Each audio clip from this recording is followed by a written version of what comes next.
Hello बच्चों, देखिए अभी हम लोग झारखंड बोर्ड परीक्षा 2025 के लिए क्लास 12 फिजिक्स में most very very important 1 marks वाला शॉर्ट क्वेश्चन आंसर को पढ़ेंगे, जो प्रीवियस ईयर क्वेश्चन बैंक 2006 से 2024 तक का इसमें इस वीडियो में क्वेश्चन लिया गया है। ठीक है, तो वीडियो को शुरू से लेकर अंत तक देखिए। सभी क्वेश्चन बैंक से प्रीवियस ईयर से लिया गया है 2006 से 2024 तक का। ठीक है, तो चलिए 1 मार्क्स वाला शॉर्ट क्वेश्चन आंसर जो इंपॉर्टेंट है पढ़ते हैं। ठीक है, देखिए सवाल नंबर 1, प्रतिरोधकता का एसआई मात्रक क्या है? प्रतिरोधकता को विशिष्ट प्रतिरोध भी कहते हैं, याद रखिएगा। का एसआई मात्रक होता है ओम मीटर। क्या होता है ओम मीटर। ठीक है, आगे देखिए सवाल नंबर 2, चुंबकीय क्षेत्र की तीव्रता का मात्रक बताइए। चुंबकीय क्षेत्र की तीव्रता बोले चाहे चुंबकीय प्रेरण बोले का मात्रक होता है टेस्ला, या तो बोलते हैं वेबर प्रति मीटर स्क्वायर। याद रखिएगा, टेस्ला या वेबर प्रति मीटर स्क्वायर, चुंबकीय क्षेत्र की तीव्रता बोले या चुंबकीय प्रेरण बोले। ठीक, आगे देखिए सवाल नंबर 3, वर्जित ऊर्जा क्षेत्र क्या है? या बोलेगा वर्जित ऊर्जा अंतराल क्या है? तो क्या बोलिएगा, किसी तत्व के संयोजी बैंड तथा चालन बैंड के बीच के ऊर्जा अंतराल को वर्जित ऊर्जा क्षेत्र कहते हैं। याद रखिएगा कि किसी तत्व के दो बैंड होते हैं, एक संयोजी बैंड दूसरा चालन बैंड, तो तत्व के संयोजी बैंड तथा चालन बैंड के बीच के ऊर्जा अंतराल को वर्जित ऊर्जा क्षेत्र कहते हैं। ठीक है, वर्जित ऊर्जा अंतराल कहते हैं। आगे पढ़िए, 4 नंबर क्वेश्चन है, प्रकाश की कणिका प्रकृति को दर्शाने वाली किसी एक घटना का नाम बताइए। देखिए, प्रकाश एक कण की तरह व्यवहार करता है। प्रकाश का कण सिद्धांत प्रकृति दिया था आइंस्टीन ने प्रकाश विद्युत प्रभाव में। याद रखिएगा कि प्रकाश एक कण की तरह व्यवहार करता है, प्रकाश विद्युत प्रभाव में आइंस्टीन ने बताया था, आइंस्टीन ने। आगे पढ़िए सवाल नंबर 5, एक परमाणु के नाभिक का आकार क्या होता है? आंसर होगा 1 फर्मी मीटर, यानी 10⁻⁻15 मीटर। याद रखिएगा, एक परमाणु के नाभिक का आकार होता है 1 फर्मी मीटर, इसका मतलब हो गया 10⁻⁻15 मीटर। और बोलेगा एक परमाणु का त्रिज्या कितना होता है? तो होता है 10⁻10 मीटर, यानी 1 एंगस्ट्रॉम। ठीक है, परमाणु का त्रिज्या बोलेगा तो 10⁻10 मीटर, 1 एंगस्ट्रॉम। अब बोलेगा नाभिक का आकार तो होगा 10⁻15 मीटर। ठीक, आगे बढ़िए सवाल नंबर 6, उस भौतिक राशि का नाम बताइए जिसका मात्रक वोल्ट मीटर है। देखिए बच्चा गलत करता है, उस भौतिक राशि का नाम बताइए जिसका मात्रक वोल्ट मीटर होता है। तो वोल्ट मीटर होता है विद्युत फ्लक्स का। बोलेगा वोल्ट प्रति मीटर तो होगा विद्युत क्षेत्र की तीव्रता का। बोलेगा वोल्ट मीटर तो हो जाएगा विद्युत फ्लक्स का। याद रखिएगा, विद्युत फ्लक्स होगा आंसर। आगे देखिए सवाल नंबर 7 पढ़िए 7, किसी बिंदु पर विद्युत विभव की परिभाषा दें। विद्युत विभव का परिभाषा क्या होता है? आंसर, किसी इकाई धनावेश को अनंत से विद्युत क्षेत्र के किसी बिंदु तक ले जाने में किया गया कार्य को विद्युत विभव कहा जाता है, अर्थात V बराबर होता है W/Q। याद रखिएगा, किसी इकाई धनावेश को अनंत से विद्युत क्षेत्र के किसी बिंदु तक लाने में जितना कार्य करना पड़ता है तो किया गया कार्य को विद्युत विभव कहा जाता है। विभव का सिंबल होता है V। क्या बोला कि आवेश को अनंत से ला रहे हैं विद्युत क्षेत्र के किसी बिंदु तक, तो जो कार्य करना पड़ेगा तो हो जाएगा विभव V बराबर W/Q। W है कार्य और Q है आवेश। ठीक है, V बराबर W/Q। आगे पढ़िए सवाल नंबर 8, तरंगदैर्घ्य के बढ़ते क्रम में निम्नलिखित को व्यवस्थित करें। क्या बोला? तरंगदैर्घ्य के बढ़ते क्रम में व्यवस्थित करना है इसको। क्या क्या दिया है? पराबैंगनी किरणें, माइक्रो तरंगे, गामा किरणें तथा रेडियो तरंगे। ठीक है, तो देखिए सबसे कम तरंगदैर्घ्य यहाँ पर हो जाएगा गामा किरणें का, उससे अधिक होगा पराबैंगनी किरणें का, उससे अधिक होगा माइक्रो तरंगे का, और सबसे अधिक होगा रेडियो तरंगे का। यही है तरंगदैर्घ्य का बढ़ता क्रम। ठीक है, पहले होगा गामा किरणें, सबसे कम होता है, उससे अधिक पराबैंगनी किरणें, उससे अधिक माइक्रो तरंगे, उससे अधिक रेडियो तरंगे। ठीक, आगे पढ़िए सवाल नंबर 9, लेंज का नियम किस भौतिक राशि के संरक्षण के सिद्धांत का पालन करता है? यह किस भौतिक राशि के संरक्षण के सिद्धांत पर आधारित है? तो आंसर होगा ऊर्जा संरक्षण। याद रखिएगा, लेंज का नियम ऊर्जा संरक्षण के सिद्धांत पर आधारित है, ऊर्जा संरक्षण के सिद्धांत का पालन करता है लेंज का नियम। आगे पढ़िए सवाल नंबर 10, समरूप चुंबक के क्षेत्र में एक चुंबक के द्विध्रुवक को किस प्रकार रखा जाए ताकि इसकी स्थितिज ऊर्जा अधिकतम हो? क्या बोला? स्थितिज ऊर्जा अधिकतम हो। देखिए, चूंकि हम जानते हैं कि द्विध्रुव की चुंबकीय स्थितिज ऊर्जा होती है U बराबर -mb cos theta, -mb cos theta. देखिए माइनस लगा हुआ है, सूत्र में क्या है? U बराबर -mb cos थीटा। तो cos का कितना एंगल लेंगे जो हो जाएगा मैक्सिमम? तो cos में लेंगे 180 डिग्री। ठीक है, क्योंकि cos 180 डिग्री हो जाएगा -1, और फॉर्मूला माइनस है पहले से, तो माइनस माइनस कट जाएगा, हो जाएगा mb। ठीक है, याद रखिएगा द्विध्रुव को 180 डिग्री की व्यवस्था पर रखना चाहिए, क्योंकि U बराबर -mb cos थीटा और cos 180 degree -1, minus minus cut जाएगा, mb बचेगा। चलिए आगे पढ़िए। आगे सवाल नंबर 11, विरामावस्था में दो आवेशों के बीच कार्य करने वाले विद्युत बल का नाम क्या है? ये क्वेश्चन 2024 में दिया था, 24 में। विरामावस्था में दो आवेशों के बीच कार्य करने वाले विद्युत बल का नाम है कूलाम बल, जिसको स्थिर वैद्युत बल भी कहते हैं। कूलाम बल यानी स्थिर वैद्युत बल। जितना भी क्वेश्चन पढ़ा है सब एग्जाम आया हुआ है, सब टोटल 2006 से 24 तक। आगे पढ़िए 12, एक चल कुंडली गैल्वेनोमीटर में चुंबकीय क्षेत्र की प्रकृति कैसी होती है? समरूप चुंबकीय क्षेत्र होती है, याद रखिएगा। एक चल कुंडली गैल्वेनोमीटर में चुंबकीय क्षेत्र की प्रकृति होती है समरूप चुंबकीय क्षेत्र। आगे पढ़िए, देखिए 13, मुक्त आकाश में विद्युत चुंबकीय तरंगों की चाल के लिए एक व्यंजक लिखिए। देखिए निर्वात में यानी मुक्त आकाश में विद्युत चुंबकीय तरंगों की चाल यानी वेग का सूत्र होता है C बराबर 1/√μ0 इंटू एप्सिलॉन नॉट। याद रखिएगा, बोलेगा चाल या वेग का व्यंजक तो हो जाएगा C बराबर 1/√μ0 इंटू एप्सिलॉन नॉट। ठीक है, इसका वैल्यू होता है, इसका जब मिनट और एप्सिलॉन नॉट का वैल्यू पुट कर दीजिएगा तो वैल्यू आ जाएगा आपका 3 × 10⁸ मीटर पर सेकेंड। ठीक है, 3 × 10⁸ मीटर पर सेकेंड। व्यंजक बोलेगा ऊपर वाला, अब बोलेगा मान कितना होता है, वैल्यू कितना होता है, तो हो जाएगा 3 × 10⁸ मीटर पर सेकेंड। चलिए आगे बढ़िए, सवाल नंबर पढ़िए 14, प्रकाश विद्युत सेल किस सिद्धांत पर कार्य करता है? तो प्रकाश विद्युत सेल, नाम जिस तरह उस तरह आंसर होगा। प्रकाश विद्युत सेल क्या करेगा? प्रकाश ऊर्जा को विद्युत ऊर्जा में परिवर्तन के सिद्धांत पर कार्य करता है। ठीक है, प्रकाश विद्युत सेल नाम ही है, तो प्रकाश ऊर्जा को विद्युत ऊर्जा में परिवर्तन करेगा ये। आगे पढ़िए 15, विद्युत आवेश के संरक्षण का नियम लिखिए।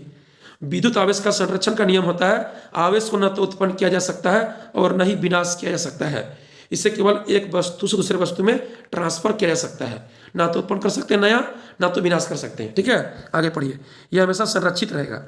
आगे देखिए 16, उस भौतिक राशि का नाम बताइए जिसका एसआई मात्रक वेबर होता है, वेबर।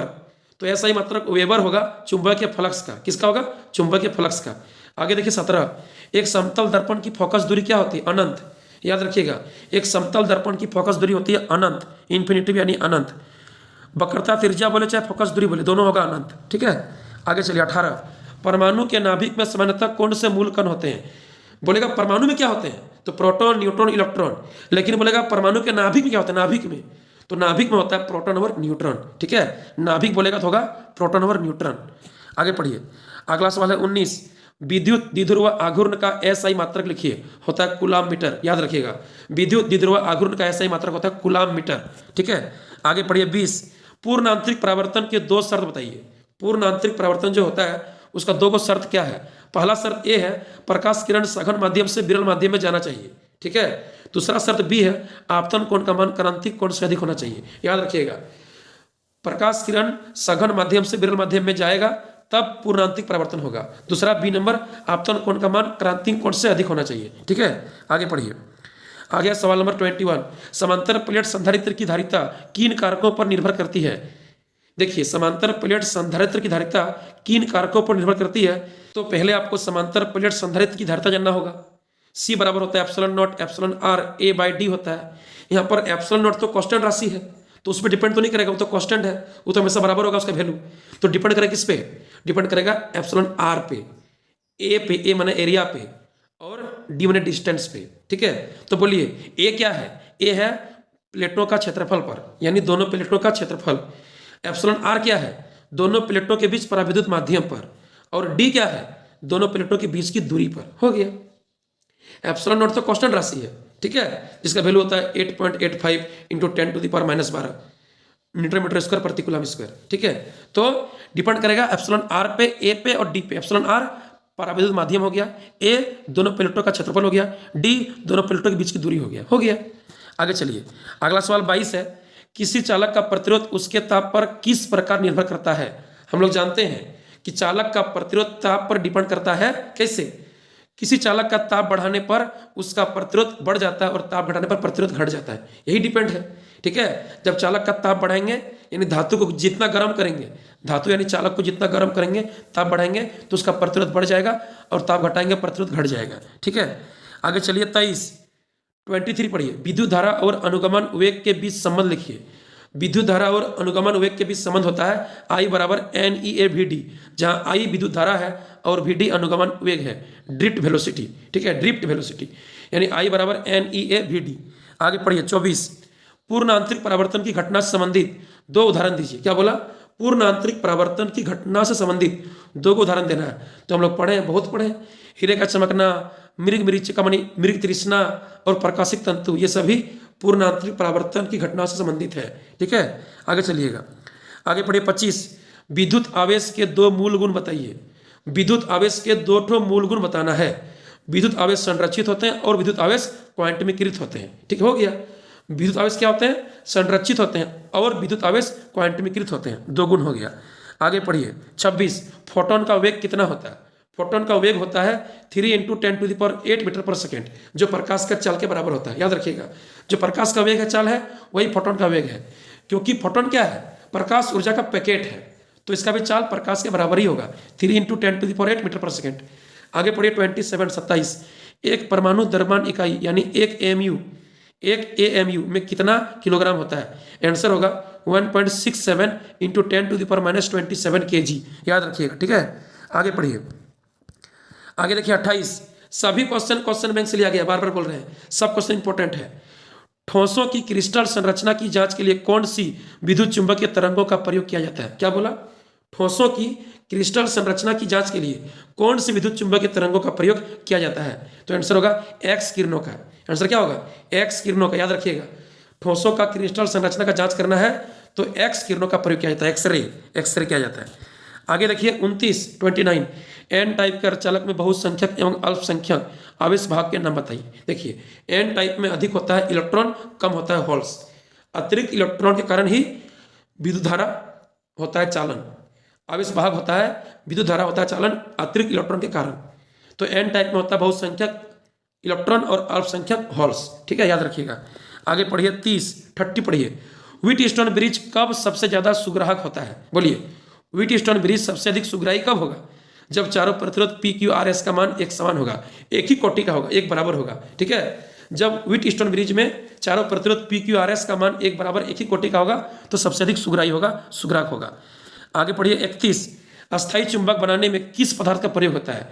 अस्थायी चुंबक बनाने में प्रयोग करते हैं लो चुंबकीय पदार्थ स्टील, निकेल एवं कोबाल्ट। याद रखिएगा, लो चुंबकीय पदार्थ में अस्थायी गुण ज्यादा होता है, जैसे स्टील, निकेल एवं कोबाल्ट, जिससे हम अस्थायी चुंबक बना सकते हैं, जिसका अस्थायी गुण अधिक समय तक बना रहता है। ठीक है, चुंबकत्व गुण, चुंबकशीलता अधिक देर तक रहता है चुंबकीय लो चुंबकीय पदार्थ का, स्टील, निकेल, कोबाल्ट। आगे चलिए, आगे देखिए 32, उस संधारित्र का नाम बताइए जिसकी क्षमता यानी धारिता अनंत होती है। क्या बोला? उस संधारित्र का नाम बताइए जिसकी धारिता यानी क्षमता अनंत होती है, यानी पृथ्वी का जो क्षमता धारिता है वो अनंत है। देख लीजिए आप, कितना भार ढोके रखा है। ठीक है, तो पृथ्वी एक ऐसा संधारित्र है जिसकी क्षमता यानी धारिता अनंत होती है, अनंत। आगे पढ़िए 33, परावैद्युत के कुछ उदाहरण दीजिए। परावैद्युत पदार्थ होते हैं कागज, ठीक, कांच, शुद्ध जल, ये सब। ठीक है, कांच, कागज, शुद्ध जल परावैद्युत पदार्थ होते हैं। ठीक है, आगे पढ़िए 34, व्यतिकरण की घटना के दो उदाहरण दीजिए। क्या बोला? व्यतिकरण की घटना के दो उदाहरण दीजिए। तो हम लोग जानते हैं पक्षियों के पंख रंग बिरंगा दिखाई देना, हवा में साबुन का बुलबुला रंगीन दिखाई देना, ये सब ऑब्जेक्टिव में ही पूछता है कि हवा में साबुन का बुलबुला रंगीन दिखाई क्यों देता है, पक्षियों के पंख रंग बिरंगा दिखाई क्यों देता है? तो आंसर होगा व्यतिकरण के कारण, व्यतिकरण के कारण। आगे पढ़िए 35, फोटोन की ऊर्जा कितनी होती है? फोटोन की ऊर्जा होती है E = h²। क्या होता है? E = h², जिसको लिख सकते हैं Sc/λ। ठीक है, E = h² यानी Sc/λ। आगे पढ़िए 36, आइंस्टीन का प्रकाश विद्युत समीकरण लिखिए। क्या बोला? आइंस्टीन का प्रकाश विद्युत समीकरण लिखिए। क्या होता है? बोलिए। आंसर होगा 12mv² = h - h0। याद रखिएगा, 12mv² = h - h0। यही है आइंस्टीन का प्रकाश विद्युत समीकरण। आगे पढ़िए 37, नेज अर्धचालक क्या है? ये सभी क्वेश्चन हाल ही में, कोई 2023 में, कोई 2024 में, ये सब क्वेश्चन पूरा पूछा गया एग्जाम में। नेज अर्धचालक क्या है?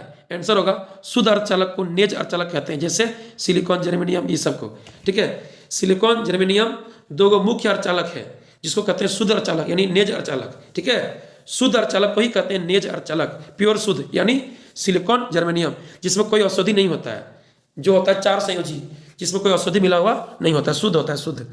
आगे पढ़िए 38, धारिता की एसआई मात्रक लिखें। संधारित्र की धारिता का एसआई मात्रक होता है कूलाम प्रति वोल्ट, जिसको फैराड कहते हैं, फैराड। कूलाम प्रति वोल्ट यानी जिसको फैराड कहते हैं, फैराड। आगे पढ़िए आगे 39, चुंबक क्षेत्र बी की उपस्थिति में भी वेग से गतिमान आवेशित कण क्यू पर लगने वाले बल के लिए व्यंजक लिखिए।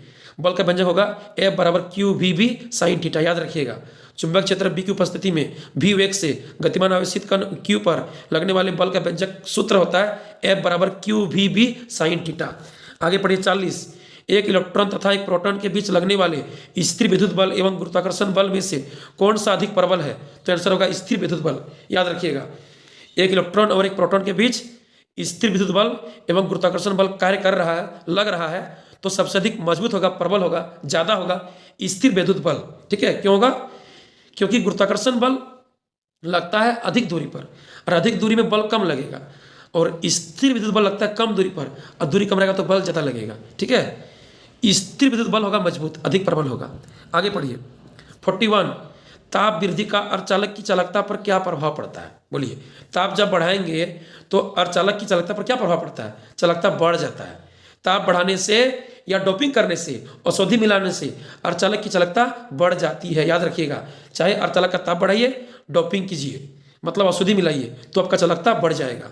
आगे पढ़िए 42, लाल तथा बैंगनी प्रकाश में किसकी आवृत्ति अधिक होती है? देखिए, हम लोग पढ़े हैं कि बैंगनी प्रकाश की आवृत्ति सबसे अधिक होती है और लाल प्रकाश की आवृत्ति सबसे कम होती है। ठीक है, याद रखिएगा, लाल रंग का तरंगदैर्घ्य अधिक होगा, आवृत्ति कम, और बैंगनी का तरंगदैर्घ्य कम होगा, आवृत्ति ज्यादा। आगे पढ़िए सवाल नंबर 43। देखिए सवाल नंबर 43 है 43, एक कुंडली में धारा परिवर्तन के कारण दूसरी कुंडली में प्रेरित विद्युत भाग बल उत्पन्न होने की घटना को क्या कहते हैं? कहते हैं अन्योन्य प्रेरण। याद रखिएगा, एक कुंडली में धारा में परिवर्तन होगा जिसके कारण दूसरी कुंडली में प्रेरित विद्युत भाग बल उत्पन्न होगा, तो इस घटना को कहा जाता है अन्योन्य प्रेरण। क्या कहते हैं इसको? अन्योन्य प्रेरण। ठीक है, आगे पढ़िए 44, डोपिंग किसे कहते हैं? डोपिंग मतलब हो गया शुद्ध अर्धचालक में अशुद्धियां मिलाना। ठीक है, शुद्ध अर्धचालक में अशुद्धियां मिलाने की प्रक्रिया को डोपिंग कहा जाता है, मिलावट यानी डोपिंग। ठीक है, आगे पढ़िए 45, आइंस्टीन का द्रव्यमान ऊर्जा संबंध लिखिए, होता है E बराबर mc²। याद रखिएगा, आइंस्टीन का द्रव्यमान ऊर्जा संबंध का सूत्र होता है, व्यंजक होता है E बराबर mc², जहां E एनर्जी है, m द्रव्यमान है और c प्रकाश की चाल है। E बराबर mc²। आगे पढ़िए 46, किसी धातु के पृष्ठ से इलेक्ट्रॉन उत्सर्जित होने की घटना को क्या कहते हैं? प्रकाश विद्युत प्रभाव कहते हैं। याद रखिएगा, किसी धातु के पृष्ठ से इलेक्ट्रॉन उत्सर्जित होने की घटना को कहते हैं प्रकाश विद्युत प्रभाव, जो बताया था आइंस्टीन ने, प्रकाश विद्युत प्रभाव। आगे पढ़िए 47, प्लांक नियतांक यानी H का मात्रक लिखिए। प्लांक नियतांक H का मात्रक होता है जूल सेकेंड। क्या होता है? Joule second. याद रखिएगा, प्लांक नियतांक या प्लांक स्थिरांक, बोलेगा प्लांक नियतांक या प्लांक स्थिरांक का मात्रक लिखिए तो होगा जूल सेकेंड। आगे पढ़िए 48, उस भौतिक राशि का नाम बताइए जिसका ऐसा ही मात्रक न्यूटन प्रति कूलम है, यह सदिश है या अदिश। देखिए, न्यूटन प्रति कूलम मात्रक होता है भौतिक राशि विद्युत क्षेत्र की तीव्रता का, जो एक सदिश राशि है। ठीक है, विद्युत क्षेत्र की तीव्रता का ऐसा ही मात्रक होता है न्यूटन प्रति कूलम, जो एक सदिश राशि है, सदिश यानी वेक्टर है, वेक्टर क्वांटिटी है। आगे पढ़िए 49, पी टाइप अर्धचालक में कैसी अशुद्धियां मिली होती है? देखिए, पी टाइप में मिला रहता है त्रिसंयोजी अशुद्धि, 3 संयोजी अशुद्धि, जैसे बोरॉन, एल्युमिनियम, ये सब। बोलेगा एन टाइप में तो फास्फोरस, अब बोलेगा पी टाइप में तो हो जाएगा बोरॉन, एल्युमिनियम। याद रखिएगा, ठीक है, पी टाइप में मिला रहता है 3 संयोजी औषधि और एन टाइप में 5 संयोजी औषधि, जैसे फास्फोरस हो गया, ठीक है, और आर्सेनिक हो गया। याद रखिएगा। आगे पढ़िए सवाल नंबर 50, ओजोन परत द्वारा विद्युत चुंबकीय वर्णक्रम का कौन सा भाग सूर्य के प्रकाश से अवशोषित होता है? आंसर होगा पराबैंगनी किरणें। याद रखिएगा, समताप मंडल में जो ओजोन परत पाया जाता है वायुमंडल में, तो वह सूर्य से आने वाली पराबैंगनी किरणें, हानिकारक किरणें को अवशोषित कर लेता है, पराबैंगनी किरणें को। ठीक है, पराबैंगनी किरणें को ओजोन परत आने नहीं देता है पृथ्वी तक, उसको अवशोषित कर लेता है और हमको बचाता है हानिकारक पराबैंगनी किरणों से। ठीक है, जो पाया जाता है समताप मंडल में। ठीक है, तो चलिए वीडियो कैसा लगा कमेंट कीजिएगा, फिर मिलेंगे अगले वीडियो में, तब तक के लिए बाय बाय, थैंक यू।